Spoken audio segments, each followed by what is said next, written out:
अस्सलाम वालेकुम स्टूडेंट्स, कैसे हैं आप लोग? आई एम सईदा कामना Nadeem. I am your biology teacher for class 9th.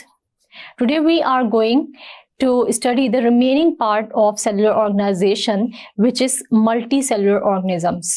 Students, जैसे कि हम लोगों ने अपने पिछले लेक्चर में सेलुलर ऑर्गेनाइजेशन पे बात की थी और हम लोगों ने पढ़ी थी 3 टाइप्स की सेलुलर ऑर्गेनाइजेशन, जिसके अंदर हम लोगों ने 2 को डिटेल में स्टडी किया था, जिसके अंदर यूनिसेलुलर ऑर्गेनाइजेशन थी और थी कॉलोनियल ऑर्गेनाइजेशन.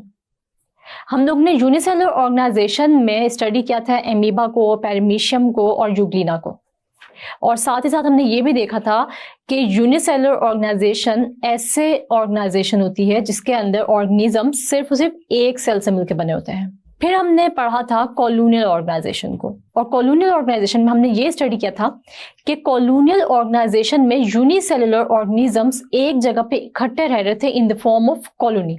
और कॉलोनियल ऑर्गेनाइजेशन में हम लोग ने एग्जांपल देखी थी वॉल्वॉक्स की.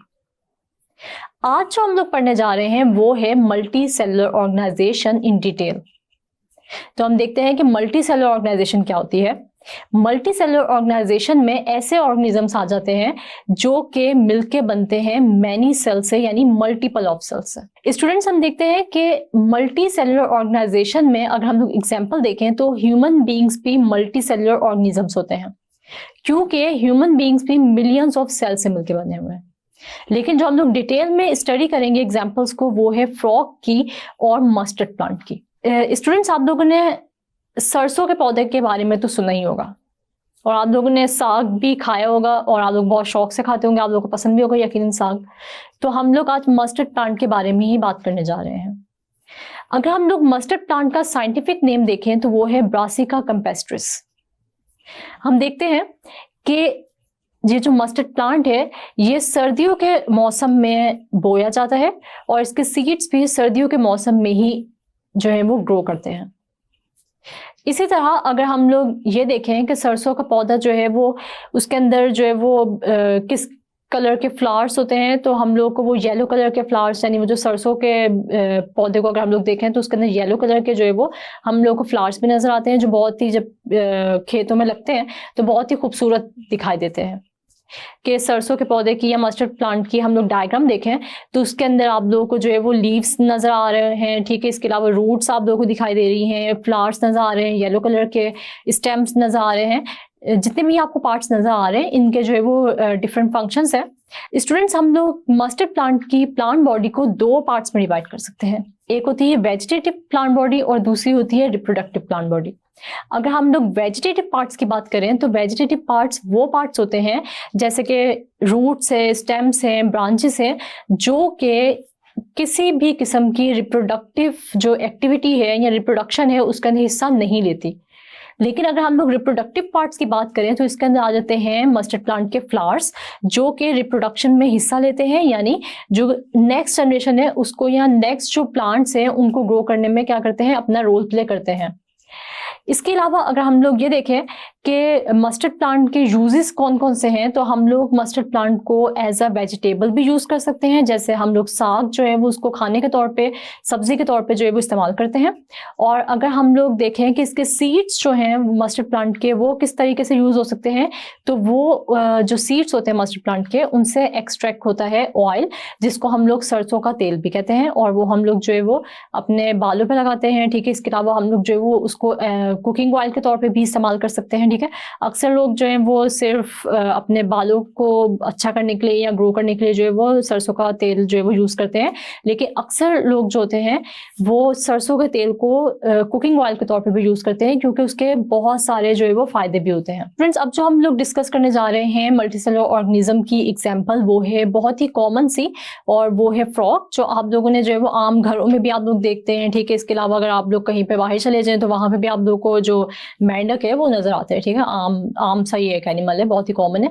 स्टूडेंट्स, अगर आप लोग देखें इसका साइंटिफिक नेम क्या है तो वो बहुत मजे का है, और वो है राना टिग्रीना.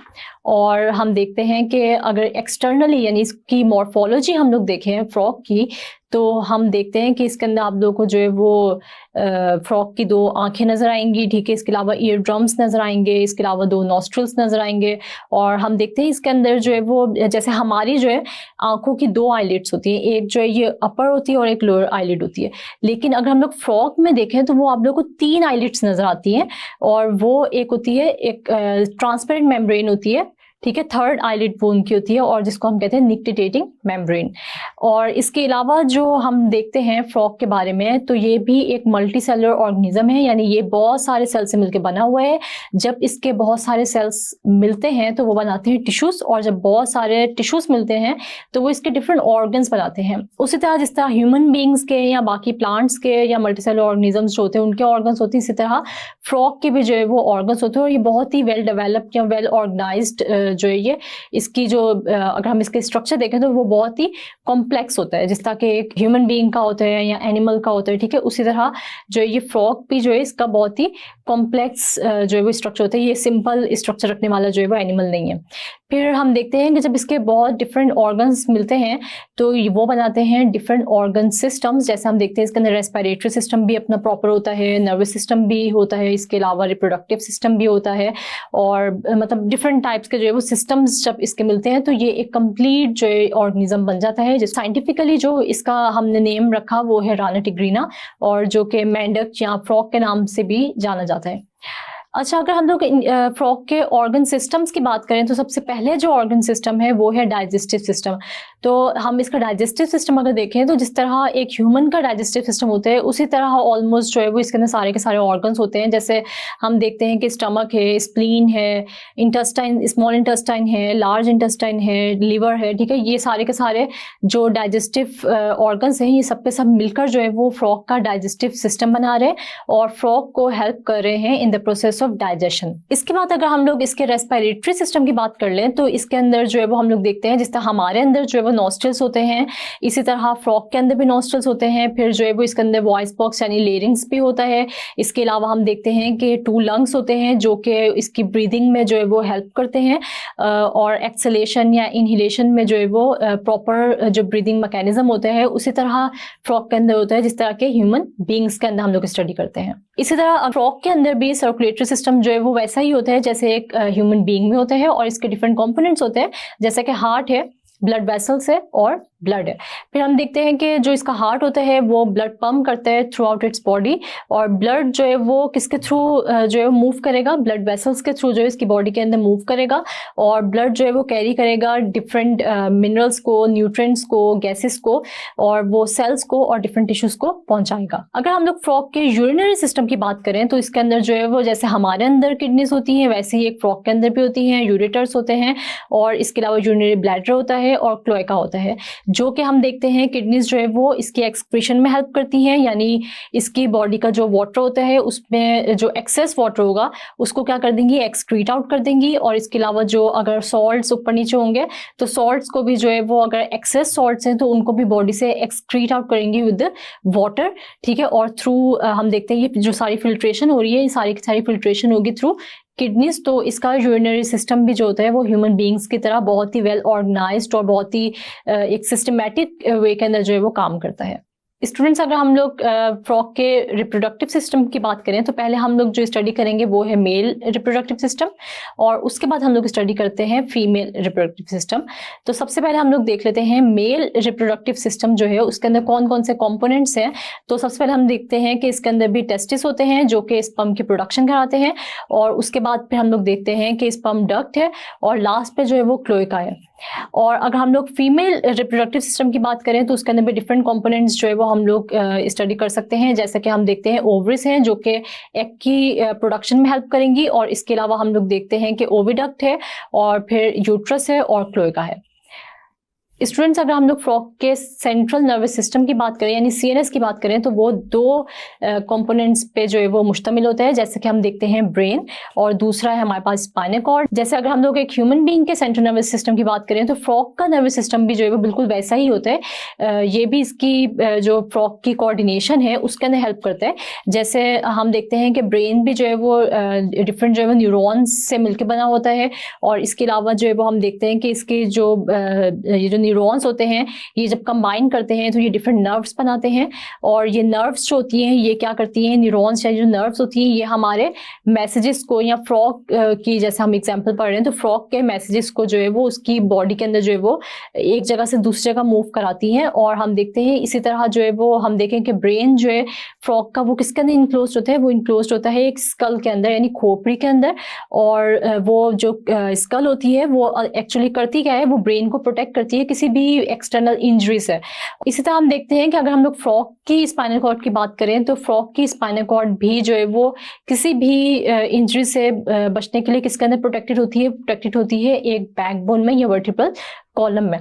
अच्छा, अगर हम लोग इन नर्व्स का फंक्शन देखें तो ये नर्व्स क्या काम करती हैं, ये ट्रांसमिट करती हैं नर्व इम्पल्सेस को, यानी फ्रॉग का जो मैसेजेस होते हैं ब्रेन से स्पाइनल कॉर्ड तक पहुंचाती हैं और फिर स्पाइनल कॉर्ड से डिफरेंट बॉडी पार्ट्स तक। और इसी तरह फ्रॉग के डिफरेंट बॉडी पार्ट्स के जो मैसेजेस होते हैं वो स्पाइनल कॉर्ड को पहुंचाएंगी और फिर स्पाइनल कॉर्ड से ब्रेन को वापस भिजवाएंगी। तो इसका मतलब ये हुआ कि सारी के सारी जो फ्रॉग की बॉडी की कोऑर्डिनेशन होती है वो किसके अंडर कंट्रोल होती है, वो कोऑर्डिनेशन जो है वो स्पाइनल कॉर्ड और ब्रेन के अंडर कंट्रोल होती है। जिस तरह हमारी जो कोऑर्डिनेशन होती है वो भी हमारे ब्रेन और हमारे स्पाइनल कॉर्ड यानी जो हमारा नर्वस सिस्टम होता है वो हमारी बॉडी को कोऑर्डिनेट करता है, या अच्छे तरीके से जितने भी हमारे फंक्शंस हैं वो हमारे नर्वस सिस्टम के हेल्प के बगैर जो है वो कभी भी जो है वो फुलफिल या हम जो है वो अकम्प्लिश नहीं कर सकते। इसी तरह अगर हम लोग फ्रॉग की जितनी भी एक्टिविटीज हैं या उसके बॉडी के फंक्शंस हैं वो उसके नर्वस सिस्टम के बगैर अकम्प्लिश होना बहुत ही मुश्किल होते हैं, यानी वो परफॉर्म नहीं हो सकते नर्वस सिस्टम की कोऑर्डिनेशन के बगैर। फिर अगर हम लोग इसका फ्रॉग का स्केलेटल सिस्टम देखें तो इसका स्केलेटल सिस्टम भी बिल्कुल जैसे हमारे अंदर जो है वो बोन्स होती है और हमारी बोन्स जो है वो कवर होती है विद स्केलेटल मसल्स, इसी तरह जो है अगर हम लोग फ्रॉग को देखें तो फ्रॉग का स्केलेटल सिस्टम भी जो है वो दो कंपोनेंट्स पे मुश्तमिल होता है। जैसे कि हम देखते हैं कि बोन्स और उसके मसल्स, तो हम देखते हैं इसकी बोन्स होती हैं और इसकी बोन्स जो है वो कवर होती हैं विद द स्केलेटल मसल्स, और इसकी सारी की सारी मूवमेंट जो होती है फ्रॉग की वो किसकी हेल्प से होती है, इसकी बोन्स की मूवमेंट और इसके मसल्स की कॉन्ट्रैक्शन और रिलैक्सेशन की वजह से। जी स्टूडेंट्स, तो हमने अपने पिछले लेक्चर और इस लेक्चर में 3 टाइप्स के सेलुलर ऑर्गेनाइजेशंस देखी। हमने देखा यूनिसेलुलर ऑर्गेनाइजेशन को, फिर हमने देखा कॉलोनियल ऑर्गेनाइजेशन को, और आज हमने जो डिस्कस किया डिटेल में वो थी मल्टी सेलुलर ऑर्गेनाइजेशन। मुझे उम्मीद है कि आप लोग को ये तीनों की तीनों ऑर्गेनाइजेशंस अच्छे तरीके से समझ आ गई होंगी, लेकिन इसके लिए आप लोगों को जो क्विज है वो एक दफ़ा देखना पड़ेगा कि इसमें से आपको कितने % क्वेश्चंस के आंसर्स आते हैं, और अगर आप लोग को इनके आंसर्स नहीं आते तो इन क्वेश्चंस को आप लोग ने अच्छे तरीके से प्रिपेयर कर लेना है। सबसे पहला जो हमारे पास सवाल है वो है व्हाट इज यूनिसेलुलर ऑर्गेनिज्म। तो यूनिसेलुलर ऑर्गेनिज्म क्या होते हैं? Unicellular organisms are those organisms which are composed of only one cell. ठीक है, यानी वो ऑर्गेनिज्म जो कि सिर्फ और सिर्फ एक सेल से मिलकर बनते हैं उनको हम कहते हैं यूनिसेलुलर ऑर्गेनिज्म। इसके बाद जो हमारे पास सवाल है वो है give examples of unicellular organisms. तो यूनिसेलुलर ऑर्गेनिजम्स के जो एग्जाम्पल्स हम लोग ने स्टडी की उसके अंदर एमीबा है, पैरामीशियम है और है थर्ड पे यूग्लिना। तो इन एग्जाम्पल्स में से आप कोई सी 2 याद कर लें या फिर तीनों ही याद कर लेंगे तो ज्यादा बेहतर होगा। तीनों आप लोग जो भी इसके आंसर में लिख सकते हैं। थर्ड क्वेश्चन जो हमारे को इसका है वो है व्हाट इज कॉलोनियल ऑर्गेनाइजेशन। तो कॉलोनियल ऑर्गेनाइजेशन ऐसी ऑर्गेनाइजेशन होती है जिसके अंदर यूनिसेलुलर ऑर्गेनिजम्स एक जगह पर इकट्ठे इन अ फॉर्म ऑफ कॉलोनी रहते हैं, जिसके अंदर हम लोगों ने एग्जांपल पढ़ी थी वॉल्वॉक्स की।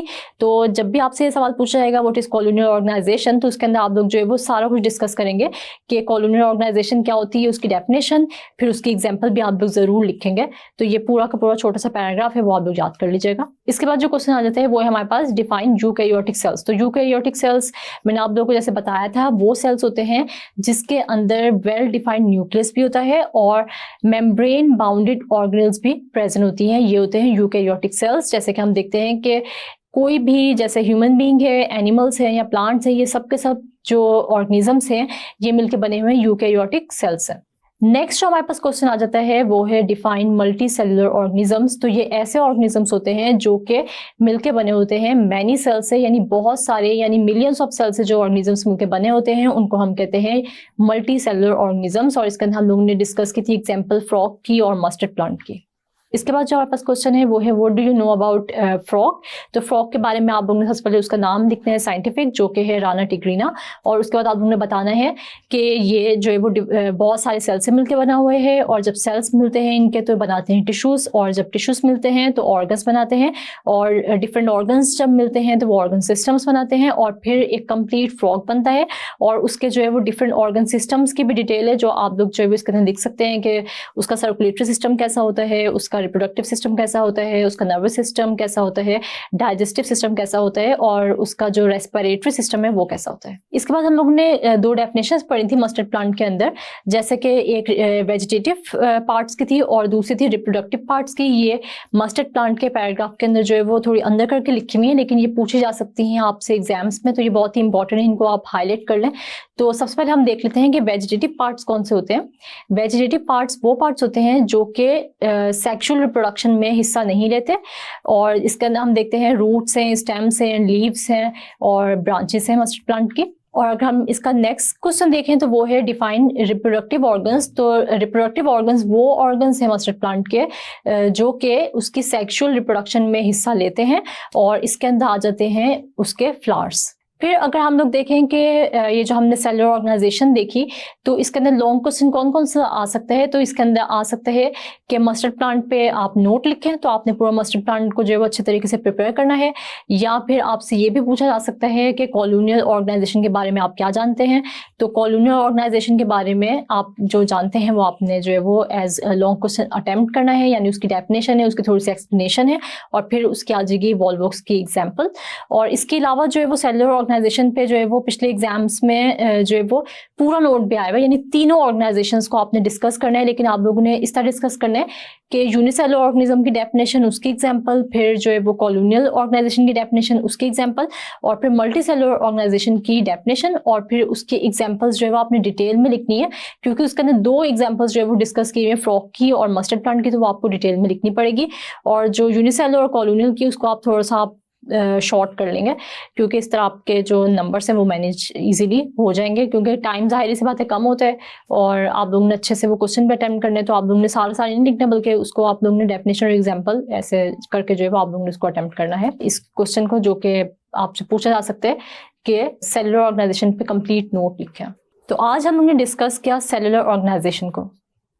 इसके अंदर हम लोग ने पढ़ी 3 टाइप्स की सेलुलर ऑर्गेनाइजेशन, जिसके अंदर हम देखते हैं कि यूनिसेलुलर ऑर्गेनाइजेशन, कॉलोनियल ऑर्गेनाइजेशन, और थर्ड पे थी मल्टी सेलुलर ऑर्गेनाइजेशन। इनमें से 2 ऑर्गेनाइजेशंस को आज हमने डिटेल में स्टडी किया, जो कि थी यूनिसेलुलर ऑर्गेनाइजेशन, और इसमें हमने डिस्कस की डिफरेंट एग्जांपल्स जैसे एमीबा, पेरिमीशियम और यूग्लिना। और फिर हमने कॉलोनियल ऑर्गेनाइजेशन की एग्जांपल देखी, जो कि थी वॉल्वॉक्स की, और वॉल्वॉक्स में यूनिसेलुलर ऑर्गेनिजम्स मिलकर बना रहे थे एक कॉलोनी। मुझे उम्मीद है कि आप लोगों को आज के लेक्चर की अच्छे से समझ आ गई होगी। नेक्स्ट लेक्चर तक के लिए अपना बहुत सारा ख्याल रखिएगा और मुझे दुआओं में याद रखिएगा। अल्लाह हाफिज।